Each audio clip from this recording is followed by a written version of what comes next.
Minute आ गई, ठीक है? अब ये आप हाँ, इधर, अब आप इस हदीस में यहाँ लिखा है कि but if you are ill, basically यहाँ पर बात हो रही है, do not approach prayer while intoxicated until you are aware of what you say, nor in a state of full impurity, unless you merely pass through the mosque. अच्छा, यानी कि अगर आप सिर्फ गुजर रहे हो तो मसला नहीं है नमाज।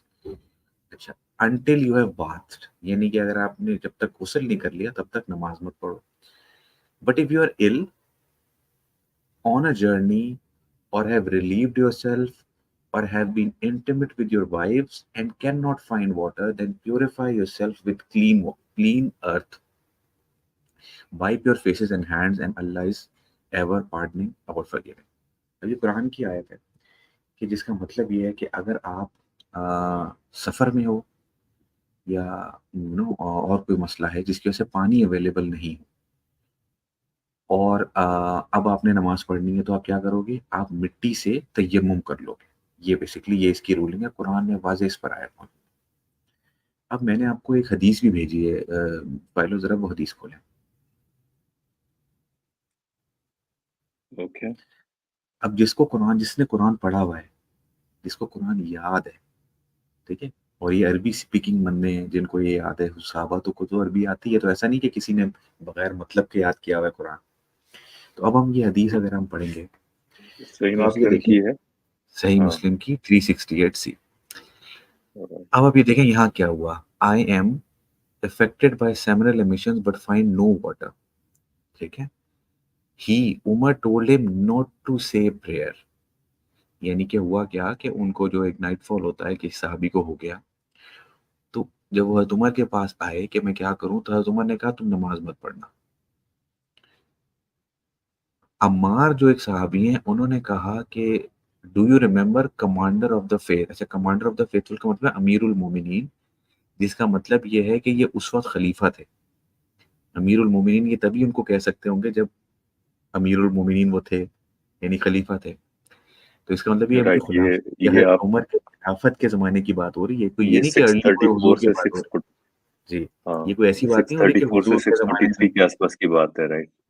हाँ, ये ऐसा नहीं है कि हुजूर के ज़माने में अभी पूरा कुरान नाज़िल नहीं हुआ तो हम बात कर रहे हैं। अब यहाँ पर क्या हो रहा है, वो अम्मार कहते हैं उमर को कि डू यू रिमेंबर अमीरुल मोमिनीन when I and you were in a military detachment and we had a similar mission and did not find water and did not say prayer, but you did not say prayer, यानी हज़रत उमर ने, जब ये सफ़र में थे ये लोग, अम्मार और हज़रत उमर, और इनको नाइटफॉल हुआ, तो उनको पानी नहीं मिला, तो हज़रत उमर ने नमाज नहीं पढ़ी, लेकिन अम्मार ने क्या किया कि वो मिट्टी में जैसे लोट-पोट हो गए, रोल रोल किया उन्होंने, और फिर नमाज़ पढ़ ली। और जब वो हुज़ूर के पास आए, तो उन्होंने हुज़ूर को बताया कि क्या हुआ है, तो हुज़ूर ने कहा अगर तुम सिर्फ़ हाथ मार के ना, हाथ को और उसको वाइप कर लेते अपना चेहरे को और हाथों को, तो ये काफ़ी होता तुम्हारे लिए। तो हज़रत उमर ने क्या कहा हज़रत अम्मार को कि अम्मार, खुदा से डरो।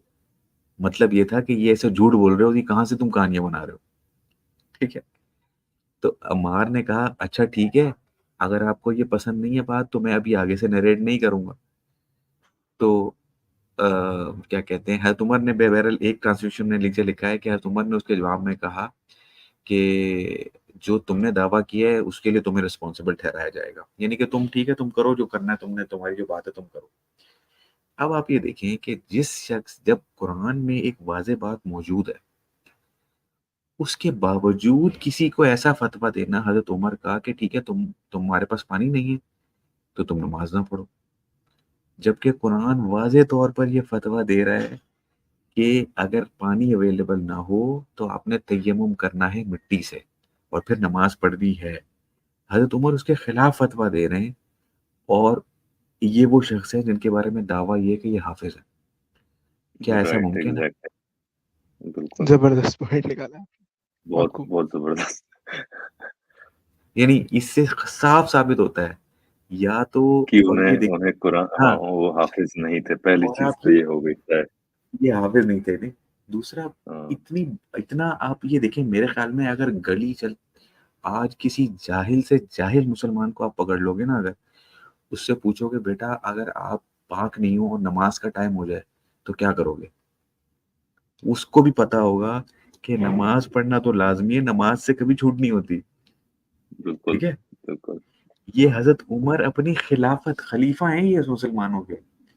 वो कह रहे हैं कि ठीक है अगर नापाक हो, पानी नहीं मिला, नमाज छोड़ दो। ये जाहिल से जाहिल मुसलमान को आज ये बात पता है कि ये फतवा कोई जाहिल भी नहीं दे सकता आपको। राइट, और राइट। हजरत ये तो उमर जो बड़ा हैं वो गुनाह करवा खलीफा हैं, दिया इन्होंने। बड़ा गुनाह करवा रहे हैं, पता नहीं कितनों को, और खुद कितनी नमाजें छोड़ी होंगी सोचें। राइट, वहां राइट, तो सहरा में तो कितना पानी नहीं मिलता होगा। राइट। ठीक है? तो ये मैंने कहा ये बड़ा मुझे रिलेटेड चीज लगी। तो ये इससे भी ये साबित होता है कि या तो हजरत उमर को कुरान हाफिज नहीं थे वो, या कैसा याद था कि ये मतलब ये बात ही नहीं पता हमको। ख़याली ख़याली अभी जो इसमें जो है वो नरेशंस जो हैं, वो जो है इसकी सनद जो है अब उस पे आ जाएगी, तलवार की ले नोक ले पे आ भाई जाएगी। से मसला ये है कि ये कोई एक नहीं है। मुस्लिम है, ये तो मुस्लिम की है ये भाई। हाँ, एक नहीं, और ये कोई भाई एक हदीस निकालने नहीं को है। ये मुस्लिम से बुखारी से तक निकाल लेते हैं, आप तो कहीं न कहीं कुछ न कुछ निकल आएगी देखिए ऐसा। अगर अगर आप उमर और ये एक दो लफ्ज करके सर्च करेंगे ना, ये मल्टीपल इसमें सोर्सेज मौजूद हैं कि जो कि इसी चीज को रेफर कर रही हैं कि उमर जो थे ना वो इस मौके, यानी वो यही बात करते थे अच्छा, कि ऐसे में नमाज नहीं पढ़ो। ठीक है? तो ये ये ऐसी बात नहीं है कि जिसपे ये कह सके नहीं ये हदीस गलत है, फिर बहुत सारी हदीसें गलत हैं। और फिर ये नहीं कि इतनी हदीस, दो तीन चार तो मुझे नजर आ रही हैं।